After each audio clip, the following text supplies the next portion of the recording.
It's pretty scary, actually, when you say the Undertaker calls me. Well, as long as it doesn't mess with my lights, everything's cool. Or I'll talk to The Rock and he'll ask me something or have a few comments, or he just calls to check on me. That's the kind of guy he is. Well, it's nice to hear that all you guys are like good buddies outside of the ring. Well, I just wouldn't go as far to say good buddies. Partners and and what we do is kind of an inside circle there. Kind of a close-knit group, and sometimes there's a lot of animosity, and sometimes, lines are drawn between friendship and business, and you go from there. But I mean, there's a concern, among that level of top guys, and generally all the guys as a company. But in that certain close circle, yeah, you stay in contact with each other because it's going down the road, and having matches with these guys, you get to know them pretty damn well. I've been feeling pretty good. I'm about 2 months out of my surgery right now as we speak, and it seems like slowly some of my symptoms that I've been having are kind of starting to disappear a little bit better. A little more, I'm starting to feel a little bit better, and I kind of have good days and bad days, and now it seems like I'm having more good days. So I think it took me out of a lot of danger getting the bone spurs off my spinal cord. Now some of the symptoms are starting to go away, and I think that's a good sign for me.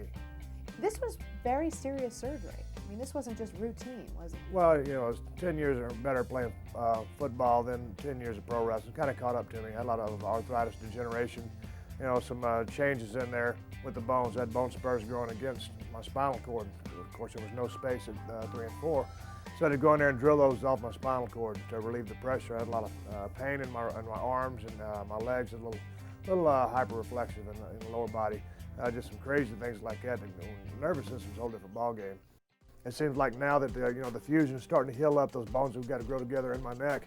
It seems like my life is kind of like a VCR. I've had the pause button pushed, and so now it's time to push the play button and get on with things, and maybe push the fast forward, because it seems like I missed out on a lot. I missed my job with the World Wrestling Federation, being on the road 200, better than 200 days a year. That's what I've been used to for the last 10 years. So it's been kind of boring sitting in the house and not being productive. So it's time to get on with it.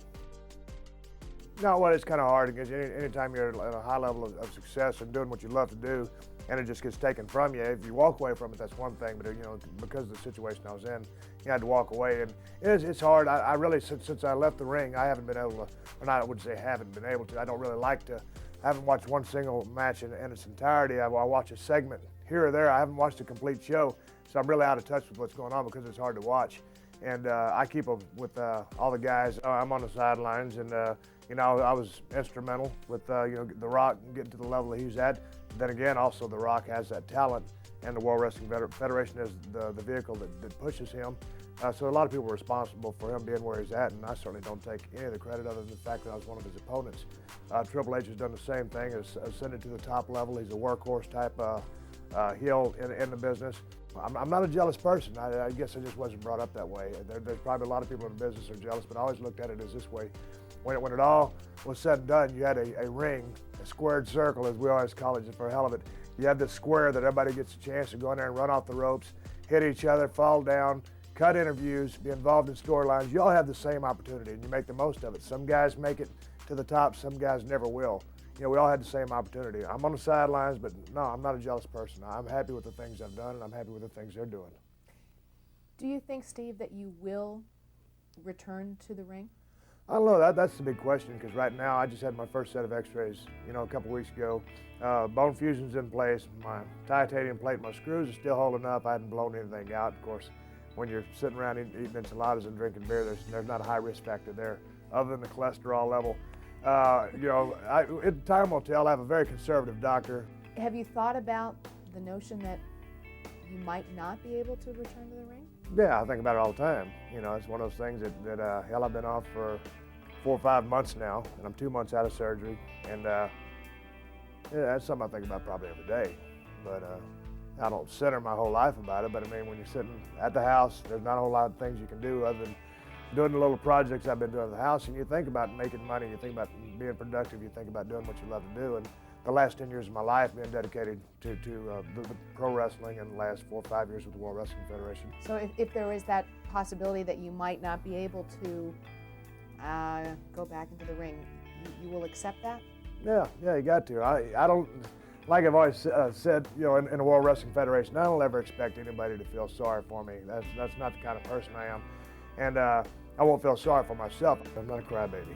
Not a crybaby. No. I don't think people would accept it. Unless you put old Yeller on. That's a tearjerker. That's the only thing that's going to bring Steve Austin to tears. Why is that movie always so sad?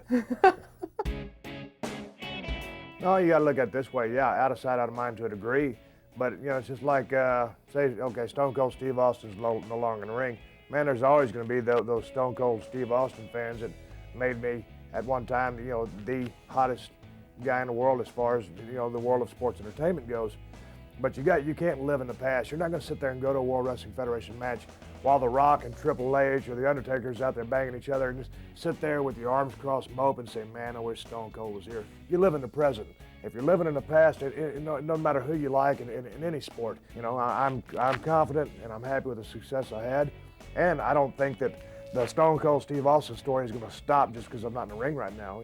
What is it that you miss most about wrestling? An adrenaline rush, being in front of 20,000 people in a World Wrestling Federation event. You know, the pay-per-views, just excitement. Living on the road, I mean, you get used to it. It's in your blood. And you know, hell, going to your mailbox every 2 weeks and seeing what you got next is always a blast too. It'd be like doing the old Toyota jump-up thing when you get a check. That was always a lot of fun. The biggest thing is the adrenaline rush and just blowing the roof off a building when your music hits and going out there.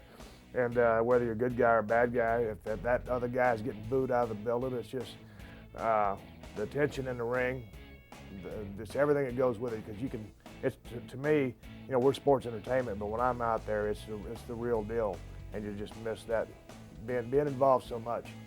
And anytime you don't feel that way, at least in the World Wrestling Federation, because I can speak for that, then you really don't know what you're doing. What do you want your fans to know? That guys, you know, I'll be back? No, I just, hell, I've had a damn good time. And if the Stone Cold story gets put back in gear and goes forward, great. If it doesn't, if it gets sidetracked and steered into a different arena of acting or whatever, that's cool too, because like I said, I'm not going anywhere. I'm still going to be out there doing something.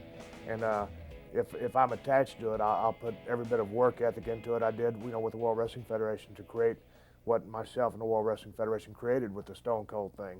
So success is what drives me, being good at whatever you choose to do. I mean, it doesn't, you have to be a rocket scientist to figure that out, and you can be or do anything, basically, I think, anything you want, but you got to bust your ass to get to the top.